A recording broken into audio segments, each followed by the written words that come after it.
Wassail, beautiful people. So I left Cornwall because I couldn't afford to stay there anymore. And while I was there, I began to tune in to this guy, Michael Scott. He's from the 12th, 13th century. And I think he's connected to those readings I did when we were in Morocco that had all the sunlight codes in them. I know you're listening, about something being, I described it as being trapped in time. And it is a little bit like that, but it's a bit more complicated. So I've been putting off doing this reading because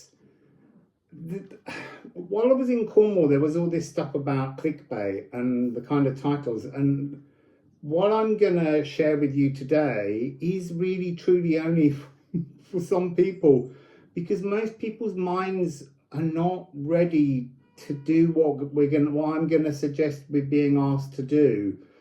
And so there's a lot of humor in connecting with this guy. So who was Michael Scott? I'm only going to tell you a little bit, because if you're going to do what this reading says, you need to look into him as well. So he was an amazing scholar. He was really, truly so clever. He spoke many languages. He came from the Scottish borders.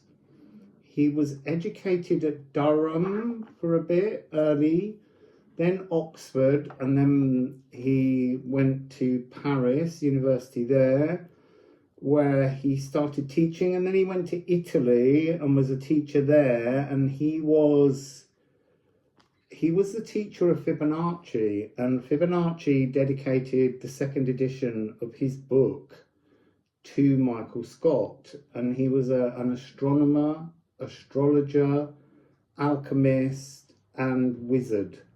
And there's lots of myths that have risen since his death. He worked for the Holy Emperor, Roman Emperor Frederick II, who was also an amazing polymath. He made predictions, he did magic. So here we go.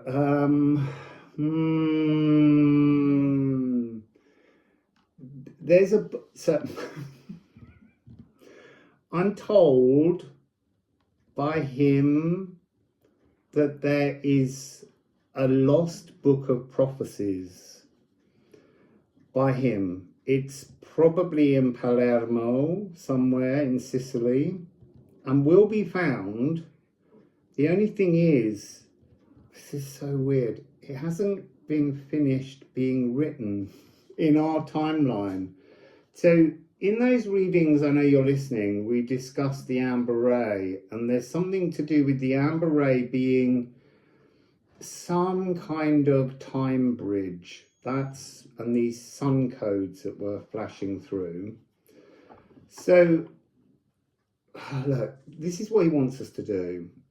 He's sitting in his time back in the 12th, 13th century, and that is also air epoch, and that's important because there's something about his prophecies are for air epoch, not earth, and that's why they've been miscatalogued, hidden, and they will turn up, and I'm not told when. But here's what he wants all of us to do.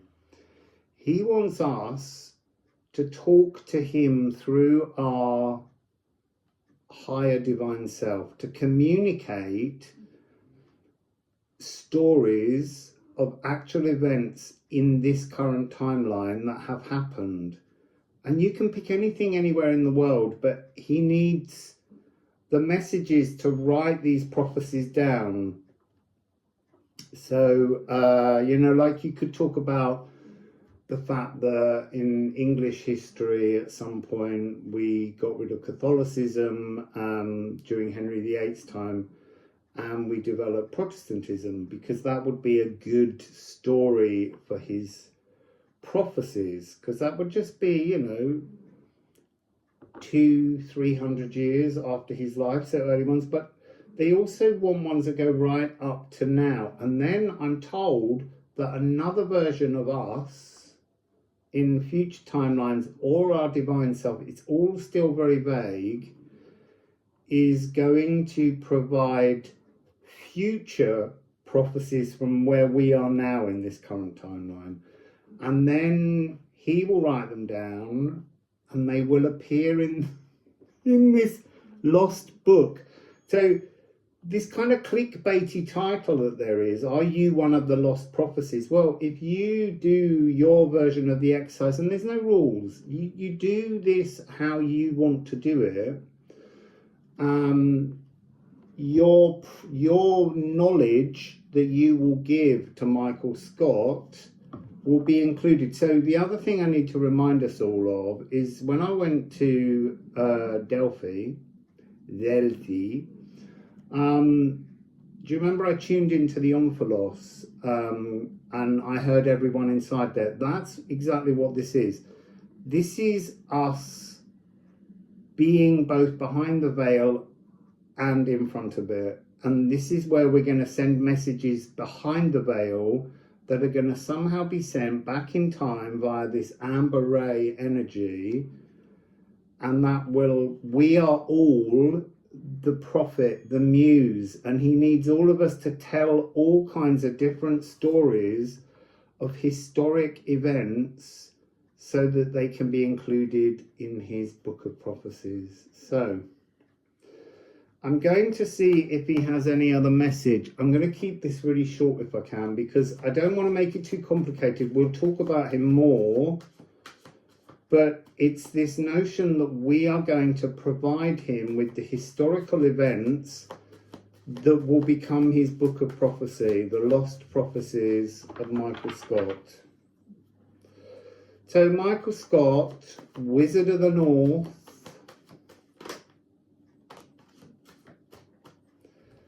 you see, look, we've got Neptune and Uranus, big planets. And again, this energy of air epoch, now the Saturn and Jupiter conjunctions are going to be in air signs for the next 200 years.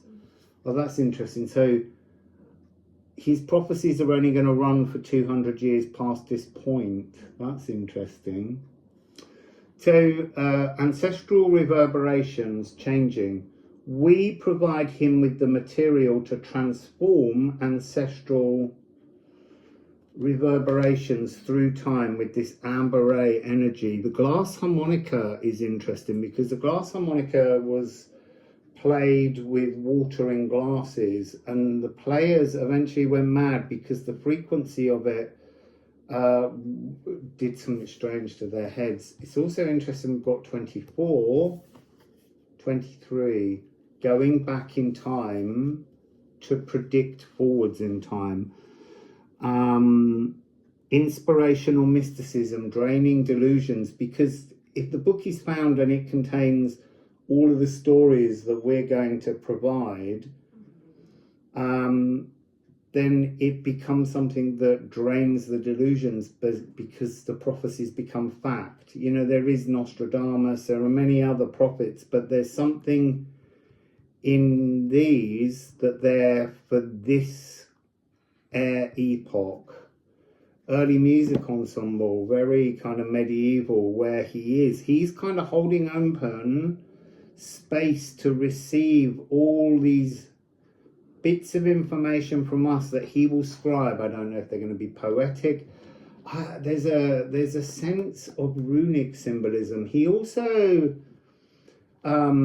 because I first started tuning into that energy in Morocco, and that's interesting because a large part of his alchemical work was translating Arabic texts in Toledo in Spain, and that's where he began to learn all of his esoteric and occult information. And so it is fascinating that while I was in an Arabic speaking country and an Arabic writing country, that the first energies of he came through, and I didn't know who he was. I just kept saying that it was someone stuck in time, but what he really is he's cast open his mind to receive oracular information from us. And as I say, I don't know when this book will be found. This is us providing him with cosmic consciousness, because we can all find an event throughout global history and we can do a bit of research and we can feed him all the information. I don't know, do we send it as a picture message? Do we just say it out loud? There's no rules to this, truly no rules. There's something about platinum being a galactic aligner, aligning our timeline to his so that he can align his timeline to ours and into the future. So to him, it's what's interesting is that a lot of what we do spiritually is we look for these great ascended masters and things like that. It's us. We are them. We are divine beings, and we are going to provide all the material he needs as an aquatic akashic remembrance. Yes, and then what's on the back of this one? This is about changing the future now. The future predictions now, but I don't know when they'll come. It could be unearthed next year. It could be in 10 years. I don't know, but we are the psychic oracular omphalos energy that is going to provide the story to Michael Scott. He died in the year 1234. It's interesting because we've got 234 on the cards here. We don't have the number 1. But yeah, very, very fascinating guy. I'm sure I did just say Fibonacci. And that's very interesting. He was just the most amazing polymath, and he influenced so much of the world, but much of what he did was translation. But that's because his other works that he worked on physiognomy, reading of the shapes and faces of people. He did palmistry. There's lots of amazing stuff, but it's all a little bit strange. So we got pulverized. That was my birthday frequency. The lullaby for disquiet. There's something very disquieting about the idea of a book of his lost prophecies turning up and then us reading it and seeing that we truly did provide the events. I mean, I don't know. Yeah, there's another part where I'm like, you could write down in the comments here which events you're going to share with him. But I get a little bit annoyed with people when they say you only get this magic if you write in the box below, because that's just algorithm fishing. You know, there's so much of that going on, and I spoke of it, and now I'm getting all this energy where they're like, if you want this, if you want to be part of this, you have to be part of this. You have to make the choice. And we've got Follis, the law of unintended consequences. But the point of that is living by the law of intended consequences.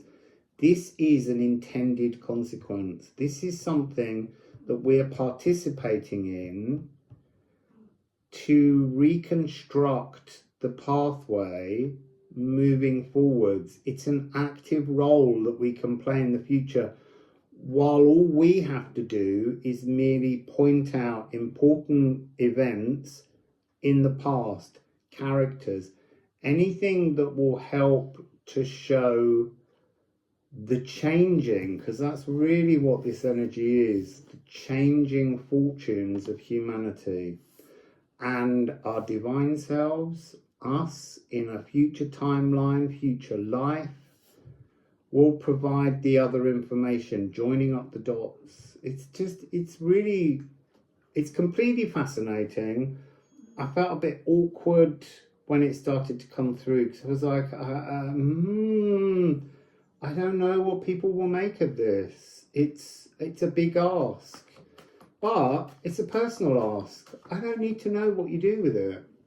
We just need to all be the oracle behind the veil that communicates events that he can write down as prophecy. I'm just shuffling in case there's one more card from him.